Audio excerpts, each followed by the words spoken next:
उत्तम नगर था, जहां पर एक ब्राह्मण रहा करते थे जिनका नाम था आत्मदेव। क्या नाम था उनका? आत्मदेव।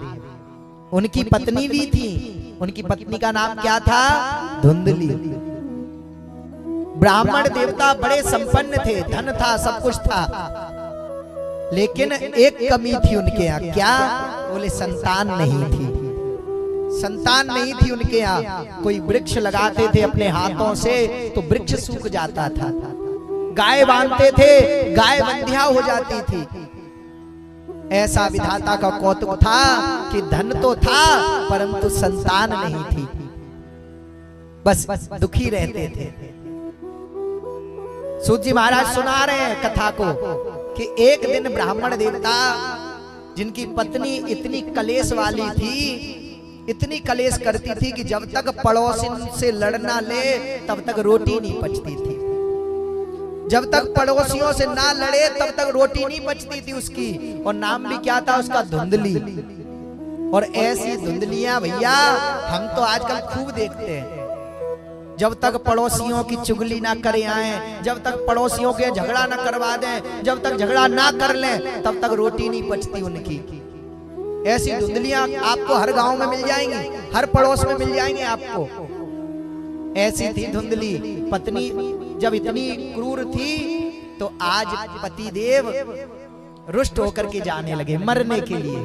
चला मैं तो अब इस घर में नित्य प्रति कलह होता रहता है, बच्चा भी नहीं है, नहीं तो मन बच्चे में लगा ले, वो पत्नी कलह करती रहती है। चला मैं तो चला। मरने चले गए वन में और जाकर के बैठे हैं एक वृक्ष के नीचे, रोने लगे। रोए जा रहे हैं, रोए जा रहे हैं, रोए जा रहे हैं। और रोते रोते जब सायंकालीन हो गई तो एक संत का आगमन हुआ। अब संतों की कथा सुनना आप लोग। संत कौन होते हैं? संतों का क्या स्वरूप होता है? संत किसे कहा जाता है? संत का अर्थ होता है जो अपने लिए नहीं सोचते, जो हमेशा संसार के लिए सोचते हैं, जो संसार को दुखी नहीं देख सकते, वही संत होते हैं। जब संतों ने देखा आकर के कि एक ब्राह्मण देवता रो रहे हैं वृक्ष के नीचे बैठ करके, तो पूछ लिया कि कथम रोदिसि विप्रत्वम काते चिंतावलीयसी वदत्वं सत्वरं मह्यं स्वस्य दुःखस्य कारणम्। ब्राह्मण देवता रो क्यों रहे हो? क्या बात है? क्या किसी ने अपमान कर दिया आपका? भगवान के लिए रो रहे हो? नहीं नहीं महात्मा, भगवान के लिए नहीं, मैं तो केवल मेरे यहाँ संतान नहीं है और मैं संतान के लिए रो रहा हूँ। बच्चे नहीं है मेरे यहाँ, बच्चियां नहीं है मेरे यहाँ, इसलिए रो रहा हूँ। महात्मा ने कहा है ब्राह्मण देवता आप तो ब्राह्मण हो, बेटे बेटियों के लिए रो रहे हो।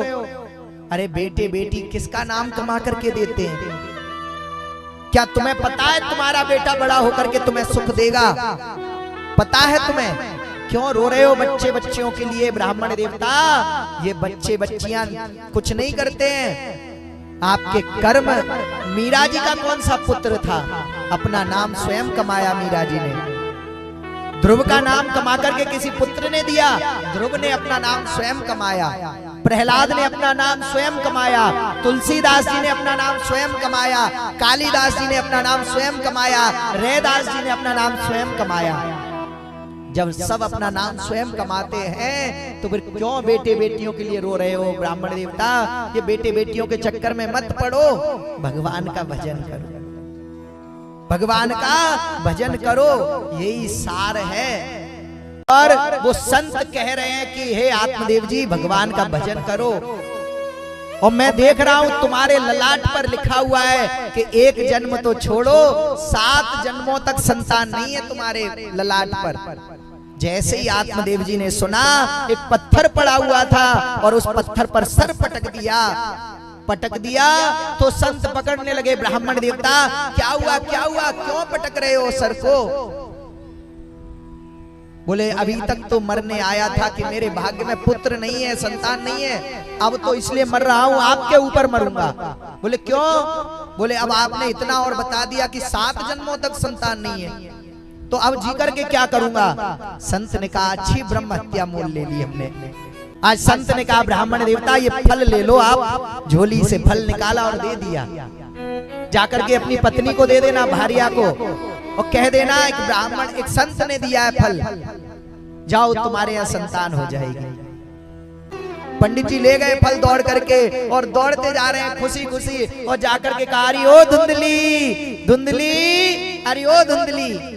जैसे ही धुंधली ने देखा कि कोई आवाज लगा रहा है, बाहर आकर देखा तो स्वामी जी गुस्से में बोली काय गला फाड़ रहे हो? क्या 9 लाख का हार लेके आए हो हैं जो गला ऐसे फाड़ रहे हो? क्या लाए हो बताओ? बोले फल लाए। धुंधली ने कहा फल तो रोज लाते हो तुम, आज कौन सी बड़ी बात है? बोले नहीं नहीं धुंधली, ये संत ने फल दिया है। कभी आपको कोई संत प्रसाद दे दे, कोई ब्राह्मण आपको प्रसाद दे दे, किसी मंदिर से किसी कथा मंडप से अगर प्रसाद मिल जाए तो उस प्रसाद की अवज्ञा नहीं करना चाहिए, उस प्रसाद को ग्रहण करना चाहिए, उस प्रसाद को ग्रहण करना चाहिए। और अगर नहीं भी कर पाओ तो घर में थोड़ा थोड़ा करके बांट देना चाहिए। और आज जब धुंधली से कहा एक संत ने दिया है, इसे खाने से हमारे यहाँ संतान हो जाएगी। धुंधली वैसे भी मंद बुद्धि की थी, उसने सोचा कि अगर ये कहीं फल में टोना टोटका करके ना लाए हो कि मुझे अपने बस में कर ले। धुंधली चाहती थी कि मेरे पति मेरे बस में रहे, मैं पति के बस में ना रहूं, मेरे पति मेरी सुने, मैं पति की एक भी ना सुनूं। बोले हाँ खा लूंगी। और आत्मदेव जी चले जाते हैं गांव में खुशियां बताने कि अब हमारे यहाँ पे भी बालक होंगे, हमारे यहाँ पे भी संतान होगी, हमारे यहाँ पे भी किलकारियां गूंजेंगी। चले जा रहे हैं और इधर धुंधली फल लेकर के बैठी है, खाऊं के ना खाऊं, खाऊं के ना खाऊं, खाऊं के ना खाऊं। इतने में आ गई उसकी बहन। बोले दीदी क्या ले रखा है ये हाथ में फल? बोले तेरे जीजा जी दे करके गए हैं और कहा है कि इसको खा लो तुम्हारे यहाँ संतान हो जाएगी। बहन तो यही चाहती थी कि इसके यहाँ कभी संतान ना हो, ताकि इसके यहाँ जो धन है वो मुझे मिल जाए। उसने कहा दीदी कहीं फल खाने से संतान होती है? एक काम कर, तेरी गाय के यहाँ पे भी तो बछड़ा नहीं है, कई सालों से बंधी है गाय, तू ये फल को गाय को खिला दे, अगर होना होगा तो गाय के यहाँ बच्चा हो जाएगा। और तू एक काम कर, मेरा दूसरा महीना चल रहा है और मेरे यहाँ जैसे ही संतान होगी मैं उस बच्चे को तुझे ला करके दे दूंगी और तू उसे अपना बता करके सबको कह देना कि मेरा है मेरा है। हाँ हाँ बहन ये अच्छा सुझाव दिया। और नकली कपड़े बांध लिए पेट से, तकिए बांध बांध करके नाटक करने लगी और आत्मदेव जी झूठी खुशी मना रहे हैं। आत्मदेव जी गा रहे हैं गांव गांव में जाकर के कह रहे हैं देखो अब तो हमारे यहाँ पे भी किलकारियां गूंजेंगी। और ये झूठ कह रही है और क्या हाँ हाँ चौथा महीना, 5वां महीना, 7वां महीना, 8वां महीना और 7 महीने पर्यंत जैसे ही इसकी बहन के यहाँ बालक हुआ, इसकी बहन ने रात में ही आकर के इसको बालक दे दिया और उसके बदले में कुछ धन ले लिया और चली गई। और बालक को दे करके गई है, इसने तकिए के निकाले और बालक को गोद में लिया और आत्मदेव जी को बता दिया। बोले बालक है गयो। क्या भयो? बोले बालक है गयो। आत्मदेव जी खुशी से झूम उठे, ब्राह्मणों को बुला करके मंत्रोच्चार कराने लगे, बधाइयां गवने लगी। और विधाता का कौतुक देखो, 2 महीने बाद 9वें महीने में जिस गाय को फल खिलाया था उसके यहाँ पे भी बालक हुआ। अच्छा गाय को बछड़ा होता है, परंतु फल खिलाने से उस गाय के यहाँ पर क्या हुआ? बालक उत्पन्न हुआ। उसके कान गाय के जैसे थे, कान गाय के जैसे थे केवल, और पूरा शरीर मनुष्य का था। इसलिए लोग उसे कहने लगे क्या क्या कहने लगे उससे? गोकर्ण। जिसके कान गाय के जैसे उसका नाम रख दिया गोकर्ण। अब एक दिन धुंधली का पुत्र पंडित जी ने सोचा कि चलो अपने बालक का कुछ नाम रख दें। छोटे बच्चे का नाम तो गांव वालों ने रख दिया गोकर्ण गोकर्ण गोकर्ण, कम से कम अपने बड़े बेटे का भी नाम रख लें। ब्राह्मणों को बुलाया नामकरण करने के लिए। तो धुंधली ने बोला, बोले क्यों ये इतने ब्राह्मण क्यों आए मेरे द्वार पर? बोले अरे बावरी, ये अपने बेटे का नाम रखने आए, नामकरण करने। बोले अच्छा, 9 महीने कोख में मैंने रखा है और बेटे का नाम तुम रखोगे? ये पंडित जी रखेंगे बेटे का नाम? अरे मेरा पुत्र है तो मैं ही नाम रखूंगी। अच्छा गुस्सा मत कर, रख ले तू नाम। क्या नाम रखा उसने? सोचती रही पहले तो, माथे पर हाथ लगा लगा करके क्या नाम रखूं, क्या नाम रखूं। धुंधली धुंधली धुंधली धुंधली, मेरा नाम धुंधली, तो क्या नाम रखूं? बोले धुंधकारी। क्या नाम रख दूं? बोले मेरा नाम धुंधली और मेरे बेटे का नाम धुंधकारी होगा। भाग्योदयो धुना जाता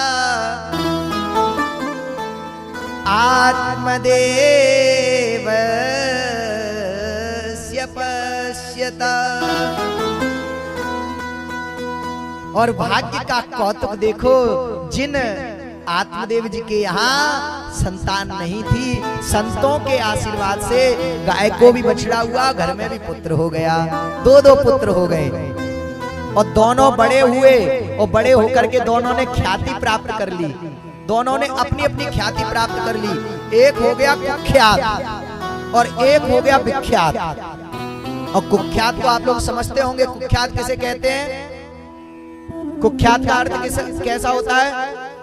जैसे हम लोग पुराने समय में देखते थे ना, अखबार में आता था, बोले कुख्यात डकैत, कुख्यात डकैत हुआ फलाना आदमी। तो कुख्यात का अर्थ हुआ जो बेकार हुआ, दुष्ट हो गया। और विख्यात, जैसे अभी मेहगांव में कथा चल रही थी, तो मेहगांव में कथा जब चल रही थी, कल समापन हुई है, तो लोग क्या कह रहे थे? बोले विश्व विख्यात, विख्यात पंडित जी आए, ऐसा ही तो कहा गया। तो कुख्यात और विख्यात दोनों ने अपनी अपनी उपाधि पाली। कैसे? आज सूत जी महाराज सौनकादिकों को बता रहे हैं कि क्रियत काले न तो जातो तरुणो तनया बुभौ गोकर्णः पंडितो ज्ञानी धुंधकारी महाखला। क्रियत कालेन तौ जातो, और अपने समय में धुंधकारी जिस गली से निकल जाए, लोग अपने अपने दरवाजे बंद कर ले। ऐसा पापी था, छोटे छोटे बच्चों की चॉकलेट छीन छीन करके खा जाता। छोटे बच्चे आइसक्रीम खा रहे हो तो उनकी आइसक्रीम छीन के खा ले, उनके खिलौने छीन के भाग जाए। ऐसा पापी हुआ धुंधकारी। और तो और चोरियां करने लगा, गलत संगत में पड़ गया, मदिरा पान करने लगा, जुआ खेलने लगा, तो कुख्यात हो गया। लोग दरवाजे बंद कर लेते, अरे पापी आ गया, द्वार बंद कर लो, द्वार बंद कर लो। और जिस गली से गोकर्ण जी निकल जाएं, लोग फूल बिछाया करते थे, आओ आओ गोकर्ण जी आओ, हमारे घर में कदम रख दो। अपना चरित्र ऐसा पवित्र बनाओ कि लोग आपको बुलाने के लिए तरसे। ऐसा पवित्र चरित्र बनाओ अपना, ऐसा ना बनाओ कि लोग आपसे द्वेष रखें कि वो आ गया है, चलो दूर हो जाओ, पीठ मोड़ लें आपसे, पीठ मुख मोड़ करके चल दें।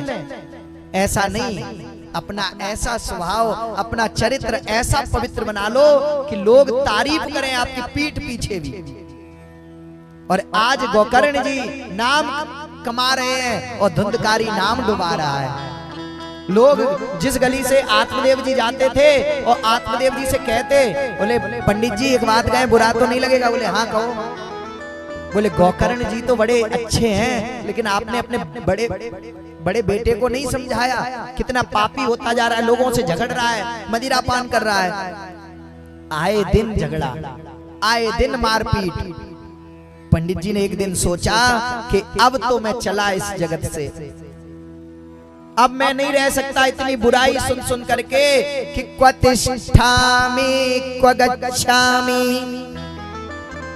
को में दुःखं व्यपोहये क्वतिष्ठामि क्व गच्छामि, हे परमात्मा कहाँ जाऊं कहाँ नहीं जाऊं, चारों जगह अपयश मिल रहा है, चलो अब तो मरने ही चलते हैं। मरने चल दिए फिर से जंगल में। कुछ दिन पहले कह रहा था ना कथा में कि आत्मदेव जी मरने गए। क्यों गए थे मरने, बताओ क्यों गए थे मरने? क्योंकि संतान नहीं है, इसीलिए तो मरने गए थे कि संतान नहीं है इसलिए मर जाना अच्छा है। और फिर मरने जा रहे हैं, बोले क्यों? बोले ऐसी संतान क्यों दी है, ऐसी संतान क्यों मिल गई मुझे, फिर मरने जा रहे हैं। तो संत ने अच्छा ही कहा था ना कि पिता अगर बच्चों के ऊपर आश्रित रह करके जीता है कि नहीं मेरे बच्चे मुझे रोटी देंगे, तो ये पिता की भूल है। और आज जब मरने जा रहे हैं फिर से क्वतिष्ठामि क्व गच्छामि, जब मरने के लिए जाने लगे तो अब गोकर्ण ने रोक लिया। बोले पिताजी कहाँ जा रहे हो? बोले मरने जा रहा हूं। बोले क्यों? बोले ये गोकर्ण धुंधकारी ने इतना पाप कमा लिया है, इतना अपयश फैला दिया, अब तो मरना है मुझे। बोले पिताजी आपको लगता है कि संसार में आप ही दुखी हो, केवल आप दुखी हो? पिताजी इस संसार में सब दुखी हैं। कौन कौन दुखी है? यहाँ पर गोकर्ण ने अपने पिता को ज्ञान दिया। क्या ज्ञान दिया? कि न चेन्द्रस्य सुखम किंचित न सुखम चक्रवर्तिना सुखमस्ति विरक्तस्य मुनेरे कांत जीविना। पिताजी न चेन्द्रस्य सुखम किंचिन, अगर आप ये सोचो इंद्र को सुख है तो इंद्र को भी सुख नहीं है। पिताजी देवताओं को भी सुख नहीं है। देवता आज भी कथा सुनने के लिए तरसते हैं। ये कथा देवताओं वहां नहीं होती है स्वर्गलोक में, इंद्रलोक में कथा नहीं होती है। ये कथा केवल भारत भूमि पर और हमारे जैसे जो ग्राम है, हमारे जैसे वृंदावन धाम है, मथुरा इत्यादि भारत भूमि पर ये कथा होती है। और बता रहे हैं न चेन्द्रस्य सुखम किंचिन, इंद्र को भी सुख नहीं है पिताजी। न सुखम चक्रवर्तिना, राजा दशरथ को भी सुख नहीं है पिताजी। चक्रवर्ती थे राजा दशरथ, लेकिन फिर भी सुख नहीं था। न सुखम चक्रवर्तिना, और बताया कि सुखमस्ति विरक्तस्य, सुख अगर किसी को है तो किसको? जो घर छोड़ दे, त्याग दे घर को और भगवान राम का भजन करने लगे, राम को पुकारने लगे। उसी को ही तो कहते हैं, कहा भी तो गया बड़ा सुंदर, कोई तन दुखी कोई मन दुखी, कोई धन बिन रहत उदास, और थोड़े थोड़े सब दुखी, सुखी राम के दास।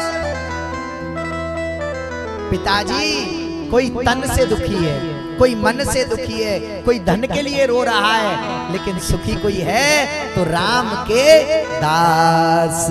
राम के दास जो कभी ना होवे उदास। इसलिए पिताजी ये संसार को छोड़ दो और जाकर के वृंदावन चले जाओ, अयोध्या चले जाओ, जाकर के भजन करो। आज पिता को ज्ञान दिया पुत्र ने, तो पिता सब छोड़ करके अयोध्या वृंदावन आदि पहुंचे हैं और जाकर के ठाकुर जी को रिझाते हैं। इतनी भक्ति की है आत्मदेव जी ने कि अब तो उन्हें हर व्यक्ति में प्रभु दिखाई देने लगे। हर व्यक्ति में अब तो चाहते हैं कि राम जी दर्शन दे दें और मेरा जीवन धन्य हो जाए। जो राम लला हैं बस उनको पुकारते रहते हैं। और आज आत्मदेव जी भगवान का भजन करते करते अपने प्राणों को समर्पित कर दिया। अब घर में कौन रह गया? माताजी धुंधली देवी, भैया गोकर्ण और भैया धुंधकारी, तीन प्राणी रह गए अब घर में। अब देखा इसने कि भैया तो बाहर निकल जाते हैं, इसने एक दिन पकड़ा माँ को और माँ के बाल पकड़ करके जलती हुई लकड़ी निकाली चूल्हे से, जलती हुई लकड़ी और बाल पकड़ करके अपनी माँ के घसीटता हुआ ले जा रहा है और कह रहा है, माँ बता पिताजी गए हैं तो धन कहाँ रख करके गए हैं? तुझे पता होगा पैसे ऐसे कहां रखे गए, बता जल्दी, नहीं तो जलती हुई लकड़ी से मारूंगा। ये वो बालक है। इस कथा में बड़ी सुंदर कथा जुड़ी हुई है। हम अपने बच्चों को अच्छे से अच्छी शिक्षा दे देते हैं, पढ़ाने के लिए अच्छे अच्छे स्कूल कॉलेज भेज देते हैं, लेकिन हम उन्हें संस्कार देना भूल जाते हैं। कभी नहीं कहते हम अपने बच्चों से कि चल ए लाला ये ताऊ है तेरे, चल पांव छू, ये भैया है बड़े, चल पांव छू ले। कभी नहीं कहते। संस्कार से ही हम विहीन कर देते हैं और फिर वही संस्कार अंत में आकर के हमें भुगतने पड़ते हैं। जब हम संस्कार नहीं देते बच्चों को तो फिर बच्चे ऐसे निकलते धुंधकारी जैसे। और आज जब धुंधकारी केस पकड़ करके जलती हुई लकड़ी से मार रहा है, माँ बता जल्दी से, नहीं तो अभी जलती हुई लकड़ी से मारूंगा। माँ ने बाल छुड़ाए और छुड़ा करके जो दौड़ लगाई, घर के बाहर एक अंधा कुआं था, अंधा कुआं, और माँ ने जैसे ही लगाई ये दौड़ और छलांग लगाते हुए इस कुएं में कूदी है और प्राण पखेरु उड़ गए, माँ भी मर गई। धुंधली मारी गई उस अंधे कुएं में, अंधकूप में मारी गई। अब घर में कौन रह गया? कौन रह गया घर में? दो जने, गोकर्ण और धुंधकारी। अब गोकर्ण जी ने मन ही मन सोच लिया, पिताजी वन में चले गए, माताजी कुएं में कूद के मर गई, अब हम रह गए, पता नहीं हमारा कब नंबर आ जाए। भैया का कुछ भरोसा नहीं कि रात में सोते सोते ही निपटा दे। तो एक काम करते, पहले ही आज्ञा ले लो। ये कथा हम लोगों की है। जब घर में ऐसा लगे कि अब कदर नहीं है तो उठा लो अपना आसन और निकल लो भगवान के मंदिर में, कर लो भगवान के भजन की तैयारी। जब गोकर्ण ने देखा कि अब मेरा नंबर है तो पहुंच गए भैया के पास। बोले भैया आप आज्ञा दो तो हम तीर्थ भ्रमण कराएं। धुंधकारी तो यही चाहता था कि ये कब घर से बाहर निकले, कब मेरी अय्यासी शुरू हो जाए। हाँ हाँ जाओ जाओ जाओ। और गोकर्ण निकल गए तीर्थ भ्रमण के लिए। अब ये अकेला घर में, अब तो घर में जो धन था वो सब नष्ट करने लगा। धीरे धीरे करके इसने 5 वेश्याएं ला करके रख ली घर में, 5 वेश्याओं को घर में रख लिया।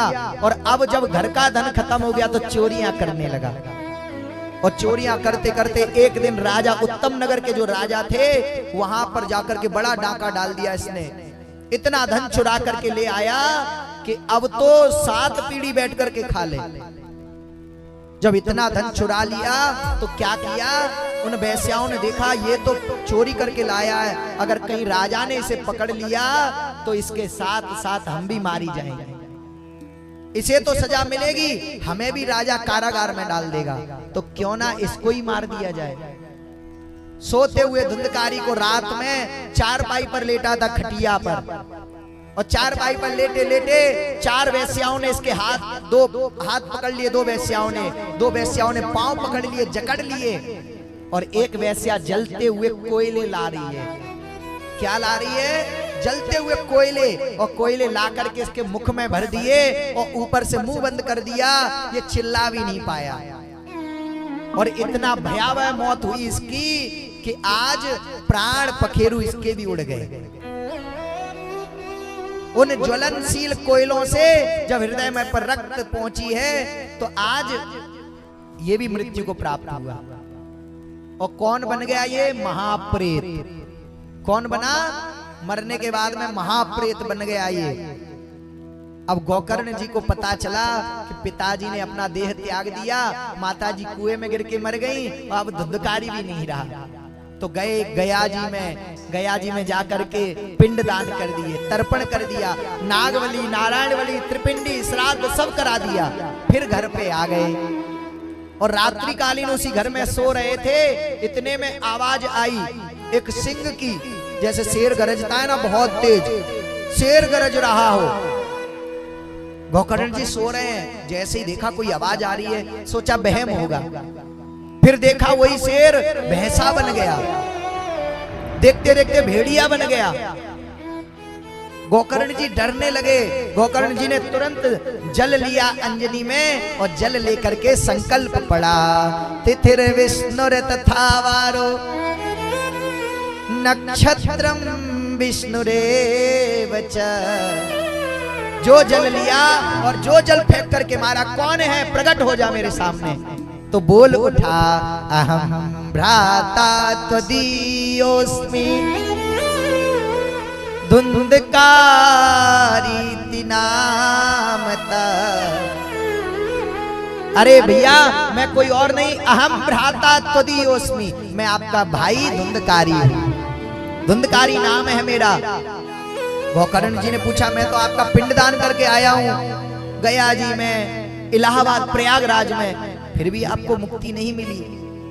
तब क्या बोला, ऐसा वैसा प्रेत नहीं हूं, पक्का प्रेत हूं, पक्का। जीवन भर पाप किया है। और सूर्य भगवान ने जब इतना सुना तो कह दिया श्रीमद् भागवतान मुक्ति सप्ताह वाचनम कुरु। गोकर्ण अगर अपने भाई की मुक्ति चाहते हो तो केवल एक ही उपाय है। बोले क्या? श्रीमद् भागवतान मुक्ति ही सप्ताह वाचनम कुरु। भागवत कथा की 7 दिन की जो कथा है वो सुनाओ भाई को। कैसे भी प्रेत हो, कैसे भी पितर हो, घर में कैसे भी देवता रूठे हो, अगर भागवत कथा सुना दो तो उनकी तृप्ति हो जाती है, वो नाचने लगते हैं। आज गोकर्ण ने कथा का आयोजन रखा आषाढ़ के महीने में। कौन से महीने में रखा? आषाढ़ के महीने में गोकर्ण जी ने कथा का आयोजन रखा। और कथा जब मंच बना दिया, बढ़िया गांव वालों को निमंत्रण दे दिया कि कथा करने जा रहे हैं भैया आना, और कथा सुनने जरूर आना। अब यहाँ बड़े ध्यान से सुनना कथा। जो प्रेत होते हैं वो काय में होते हैं? वो प्रेत जो होते हैं वो वायु के रूप में होते हैं, हवा में। गोकर्ण जब उस कथा में कथा सुना रहे हैं तो धुंधकारी उस कथा में आता है और जैसे ही हवा चलती उड़ जाता, बैठ नहीं पा रहा है, कथा को सुन नहीं पा रहा है। उसने देखा चारों तरफ कहां बैठूं कहां बैठूं, तो एक 7 गांठ का बांस बंधा हुआ था, 7 गांठ का बांस, और धुंधकारी जाकर के उसी में बैठ गया। इसलिए एक झंडा और ये डंडा 7 गांठ का बांस लगाया जाता है। और बैठ गया धुंधकारी उसमें, और गांव के लोग कथा सुनने आ रहे हैं। अब ध्यान सुनना, यहाँ पर आप लोगों की भी कथा आने वाली है। आप लोगों की कथा कैसी कि धुंधकारी कथा सुन रहा है कि मेरी मुक्ति हो जाए। अच्छा, 3 प्रकार के श्रोता होते हैं। कितने प्रकार के श्रोता? कितने प्रकार के होते हैं? 3। एक होता है श्रोता, जो जब भी कथा में आएगा तो केवल कथा को सुनेगा, उसे इधर उधर की बातों से कोई मतलब नहीं। इधर उधर की बातें तो फिर भी हो जाएंगी, लेकिन कथा मुख्य है। मैं केवल कथा सुनने आया हूं तो कथा को सुनूंगा, वो होता है श्रोता। एक होता है सरोता। सरोता किसे कहते हैं? जो सुपारी काटता है ना, सरोता। किस किसने देखा है? हाथ उठा के बताओ। देखा है ना सरोता आप लोगों ने, जो सुपारी काटता है ऐसे कट कट कट कट।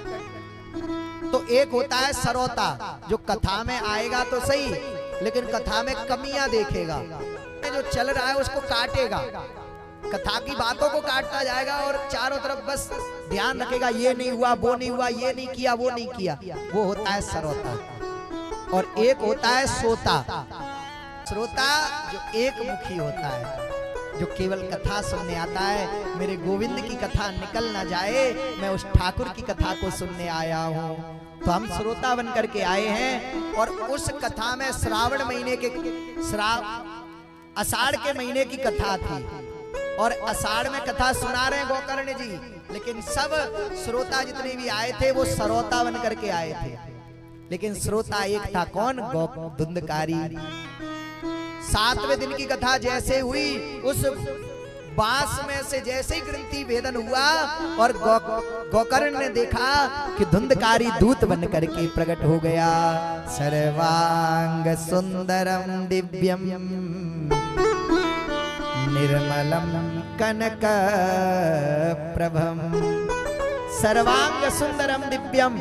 आज ऐसा धुंधकारी प्रकट हुआ जो सुंदर लग रहा है। सर्वांग सुंदरम, पार्षद बन गया भगवान का। भगवान के दूत लेने आ गए। गांव वालों ने रोक लिया रथ को। गोकर्ण जी से कहने लगे, भैया एक बात बताओ, कथा तो हमने भी सुनी है, फिर एक ही रथ क्यों आया है? केवल धुंधकारी को क्यों ले जा रहा है? तब दूतों ने कहा कि कथा केवल मन से एक ही व्यक्ति ने सुनी। किसने? धुंधकारी ने। बाकी सब तो श्रोता बनकर के बैठे थे, इसलिए विमान नहीं आया। सब गांव वालों के मुख लटक गए। तो फिर कहा गोकर्ण जी से, बोले गोकर्ण जी एक कथा और सुनाओ। फिर श्रावण के महीने में कथा करी, सावन के महीने में, और जितने श्रोता थे सब श्रोता बन करके आए। और अंत दिवस में आप विश्वास करिएगा, जितने श्रोता उतने विमान भगवान के प्रकट हो। और जयति जगन्ति माया यस्य काया धवस्ते, वचन रचन में कम केवलम चाकलय्य, ध्रुव पदम पिया तो यद कृपा तो ध्रुवोयम, सकल कुशल पात्रम ब्रह्मपुत्रम नतास्मि। और उसी कथा में स्वयं सुखदेव जी पधार गए। बोलिए सुखदेव भगवान की जय हो। और गोकर्ण जी को हृदय से लगा लिया। धन्य है गोकर्ण जो ऐसी कथा सुनाई है। और उसी समय गोकर्ण जी के सामने स्वयं भागवत महापुराण से भगवान कृष्ण भी प्रकट हो गए। प्रहलाद जी, अर्जुन, ध्रुव, सारे भृगुर वशिष्ठ च्यवनश्च गौतमो, सब ऋषि मुनि पहुंच गए। और पहुंच करके कीर्तन करने लगे, भजन गाने लगे, सब नृत्य करने लगे, झूमने लगे।